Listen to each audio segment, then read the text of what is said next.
ହାଏ ପିଲାମାନେ, ଆମେ ଆଜି ପଢ଼ିବା ଦଶମ ଶ୍ରେଣୀର ଜନ୍ମଭୂମି ପାଠର କିଛି ପ୍ରଶ୍ନ ଓ ଉତ୍ତର ଜାଣିବା। ଏହି ଭିଡ଼ିଓକୁ ଲାଷ୍ଟ ପର୍ଯ୍ୟନ୍ତ ଦେଖନ୍ତୁ।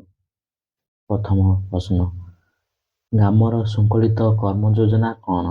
ଉତ୍ତର, ଗ୍ରୀଷ୍ମର ଝାଞ୍ଜି, ବର୍ଷାର ଝଡ଼ ଓ ହେମନ୍ତର ଶୀତକୁ ଖାତିର ନ କରି ଗ୍ରାମବାସୀମାନେ ଯେଉଁ କର୍ମ କରିଚାଲନ୍ତି, ସେହି କର୍ମ ହିଁ ଗ୍ରାମର ଶୃଙ୍ଖଳିତ କର୍ମଯୋଜନା।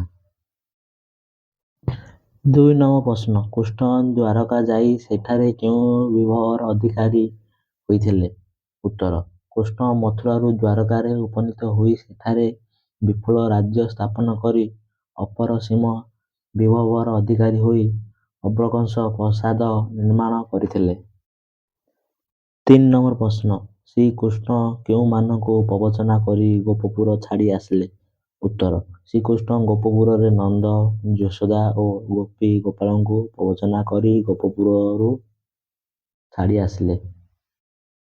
4 ନମ୍ବର ପ୍ରଶ୍ନ, ଆଜି ମଧ୍ୟ କୃଷ୍ଣଙ୍କ ମାତୃଭୂମିରେ କ'ଣ ପୂର୍ବପରି ରହିଛି? ଉତ୍ତର, ଆଜି ମଧ୍ୟ କୃଷ୍ଣଙ୍କ ମାତୃଭୂମିରେ ଗୋପ, ବୃନ୍ଦାବନ, ଯମୁନା, ଗୋପୀ, ଗୋପାଳ ପ୍ରଭୃତି ପୂର୍ବପରି ରହିଅଛି।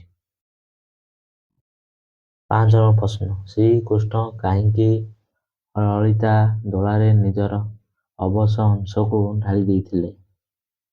ଉତ୍ତର, ରାଜ୍ୟହୀନ, ଗୃହହୀନ, ଧନହୀନ ଓ ପୁତ୍ରକନ୍ୟାହୀନ ହୋଇଥିବାରୁ ଶ୍ରୀକୃଷ୍ଣ ନିବିଡ଼ ଅରଣ୍ୟର ଲଳିତା ଦୋଳାରେ ନିଜର ଅବଶ ଅଙ୍ଗକୁ ଢାଳି ଦେଇଥିଲେ। 6 ନମ୍ବର ପ୍ରଶ୍ନ, କେଉଁ ଗବେଷଣା ଗ୍ରନ୍ଥଟି ପାବନ୍ଦିକ କୃଷ୍ଣଚନ୍ଦ୍ର ପାଣିଗ୍ରାହୀଙ୍କର ଇଂରାଜୀ ଲିଖିତ ଏକ ଗବେଷଣା ଗ୍ରନ୍ଥ? ଉତ୍ତର, ଭୁବନେଶ୍ୱରର ପ୍ରତ୍ନତାତ୍ତ୍ୱିକ ଅବଶେଷ ନାମକ ଉପାଦେୟ ଗ୍ରନ୍ଥଟି ପାବନ୍ଦିକ କୃଷ୍ଣଚନ୍ଦ୍ର ପାଣିଗ୍ରାହୀଙ୍କର ଇଂରାଜୀ ଲିଖିତ ଏକ ଗବେଷଣା ଗ୍ରନ୍ଥ। 7 ନମ୍ବର ପ୍ରଶ୍ନ, ଗ୍ରାମର ଉନ୍ନତି ନିମନ୍ତେ ପାବନ୍ଦିକଙ୍କର ଏକମାତ୍ର ଅବଶେଷ କର୍ତ୍ତବ୍ୟ କ'ଣ? ଉତ୍ତର, ଗ୍ରାମର ଉନ୍ନତି ନିମନ୍ତେ ଅର୍ଥଦାନ ହିଁ ପାବନ୍ଦିକଙ୍କର ଏକମାତ୍ର ଅବଶେଷ କର୍ତ୍ତବ୍ୟ।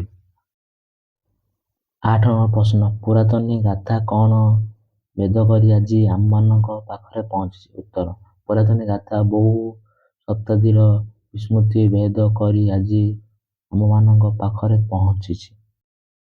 9 ନମ୍ବର ପ୍ରଶ୍ନ, କେଉଁମାନେ ପ୍ରବଞ୍ଚନା କରିଥାନ୍ତି? ଉତ୍ତର, ଯେଉଁମାନେ ଗ୍ରୀସୀୟ ଦେବତା ଏଟଲାସ୍ ପରି ସମସ୍ତ ବିଶ୍ୱର ଭାର ବହନ କରିଛନ୍ତି କହି କୁବ୍ଜ ହୋଇ ଚାଲନ୍ତି, ସେମାନେ ପ୍ରବଞ୍ଚନା କରିଥାନ୍ତି। 10 ନମ୍ବର ପ୍ରଶ୍ନ, ଭଞ୍ଜକୀର୍ତ୍ତି କହିଲେ କ'ଣ ବୁଝ? ଉତ୍ତର, ଭଞ୍ଜକୀର୍ତ୍ତି କହିଲେ ମୟୂରଭଞ୍ଜର ଭଞ୍ଜବଂଶର ରାଜାମାନଙ୍କ କୀର୍ତ୍ତିକୁ ବୁଝାଇଥାଏ। 11 ନମ୍ବର ପ୍ରଶ୍ନ, ଗ୍ରାମବାସୀମାନେ କେଉଁ ସମୟରେ ଧରଣୀର ବକ୍ଷ ଚିରି ନୂଆ ମେଘକୁ ଚାହିଁ ରହନ୍ତି? ଉତ୍ତର, ଗ୍ରାମବାସୀମାନେ ଗ୍ରୀଷ୍ମ ଋତୁରେ ଧରଣୀର ବକ୍ଷ ଚିରି ନୂଆ ମେଘକୁ ଚାହିଁ ରହନ୍ତି। 12 ନମ୍ବର ପ୍ରଶ୍ନ, ରଜ ପର୍ବର ପରିସମାପ୍ତି ପରେ ଗ୍ରାମବାସୀମାନେ କାହାର ସମ୍ମୁଖୀନ ହୁଅନ୍ତି? ଉତ୍ତର, ରଜ ପର୍ବର ପରିସମାପ୍ତି ପରେ ଗ୍ରାମବାସୀମାନେ ନିଷ୍ଠୁର ବାସ୍ତବତାର ସମ୍ମୁଖୀନ ହୁଅନ୍ତି। 13 ନମ୍ବର ପ୍ରଶ୍ନ, ପଦପଲ୍ଲବ କହିଲେ କ'ଣ ବୁଝ? ଉତ୍ତର, ପଦପଲ୍ଲବ କହିଲେ କଅଁଳ ପତ୍ର ପରି କୋମଳ ପାଦକୁ ବୁଝାଏ। 14 ନମ୍ବର ପ୍ରଶ୍ନ, ଲେଖକ ପଲ୍ଲୀକୁ ଧାତ୍ରୀ କହିବାର କାରଣ କ'ଣ? ଉତ୍ତର, ଲେଖକ ପଲ୍ଲୀକୁ ଧାତ୍ରୀ କହିବାର କାରଣ ହେଉଛି ସେ ପଲ୍ଲୀ କୋଳରେ ଜନ୍ମ ନେବା ପରେ ପଲ୍ଲୀ ଜନନୀ ହିଁ ତାଙ୍କୁ ଫୁଲ, ଫଳ, ରସ, ଶାକ, ତନ୍ତୁଳ ପ୍ରଦାନ କରି ଧାତ୍ରୀଙ୍କ ପରି ପାଳନ କରିଛି। 15 ନମ୍ବର ପ୍ରଶ୍ନ, ଏ ସମସ୍ତ ମୋର ଜନ୍ମଭୂମି। ଏହି ବାକ୍ୟାଂଶରେ ଏ ସମସ୍ତ କାହାକୁ ବୁଝାଉଛି? ଉତ୍ତର, ଏ ସମସ୍ତ ଶବ୍ଦଟି ବ୍ୟାପକ ଅର୍ଥରେ ବିଶାଳ ଏସିଆ ମହାଦେଶ, ବିଶାଳ ଭାରତବର୍ଷ, ଓଡ଼ିଶା ପ୍ରଦେଶ ଓ ଜନ୍ମସ୍ଥାନ ପଲ୍ଲୀ ଗ୍ରାମକୁ ବୁଝାଉଛି। 16 ନମ୍ବର ପ୍ରଶ୍ନ, ଧର୍ମାନ୍ତର ଗ୍ରହଣ ପରେ ଲୋକଙ୍କ କି ପରିବର୍ତ୍ତନ ହୋଇଥାଏ? ଉତ୍ତର, ଧର୍ମାନ୍ତର ଗ୍ରହଣ ପରେ ଲୋକଟି ସେହି ଧର୍ମ ପାଖରେ ନିଜର ସମସ୍ତ ମାନବିକତାକୁ ଉତ୍ସର୍ଗ କରି ନିଜର କାମ, ପଦବୀ, ଭାଷା, ଆଚାର, ବ୍ୟବହାର, ବେଶଭୂଷାକୁ ବଦଳାଇ ଦେବା ସହ ପରିଶେଷରେ ସ୍ୱୀୟ ଜାତୀୟତା ଭୁଲି ଜନ୍ମଭୂମିକୁ ମଧ୍ୟ ଅସ୍ୱୀକାର କରିଥାଏ। 17 ପ୍ରଶ୍ନ, ସାର୍ ମାଉସୀର ପ୍ରଶ୍ନରେ କି ପରିବର୍ତ୍ତନ ଆସିଛି? ଉତ୍ତର, ଆଗେ ସାର୍ ମାଉସୀ ହୃଦୟର ସ୍ନେହ ମମତା ଓ ଆପଣାର ଭାବ ନେଇ କେବେ ଆସିଲୁ ବାପା ବୋଲି ସମ୍ବୋଧନ କରୁଥିଲେ ବି ପରବର୍ତ୍ତୀ ସମୟରେ ତାହାଙ୍କୁ ପରିବର୍ତ୍ତନ କରି କେବେ ଆସିଲୁ ବାବୁ ବୋଲି ପ୍ରଶ୍ନ କରିଛନ୍ତି। 18 ପ୍ରଶ୍ନ, ଗୋବିନ୍ଦ ଭାଇ କି ପ୍ରକାରର ଲୋକ? ଉତ୍ତର, ଗୋବିନ୍ଦ ଭାଇ ଆଜୀବନ ଅକର୍ମା ଓ ଅବିବାହିତ ଲୋକ, ଯେ କି ସଂସାରର ବିରୋଧରେ ବିଦ୍ରୋହ ଘୋଷଣା କରେ ଏବଂ ଶ୍ରୋତାଙ୍କୁ ଚଉତିଶା ଶୁଣାଇବାକୁ ମନରେ ରଖିଥାଏ ପ୍ରବଳ ଆଗ୍ରହ। 19 ପ୍ରଶ୍ନ, ଗ୍ରାମରେ ନବାଗତ ଅତିଥି କିଏ ବୋଲି ଲେଖକ ଅଭିମତ ପୋଷଣ କରିଛନ୍ତି? ଉତ୍ତର, ଗ୍ରାମରେ ଜନ୍ମଗ୍ରହଣ କରିଥିବା ନୂତନ ଶିଶୁମାନଙ୍କୁ ଲେଖକ ନବାଗତ ଅତିଥିର ଆଖ୍ୟା ପ୍ରଦାନ କରିଛନ୍ତି।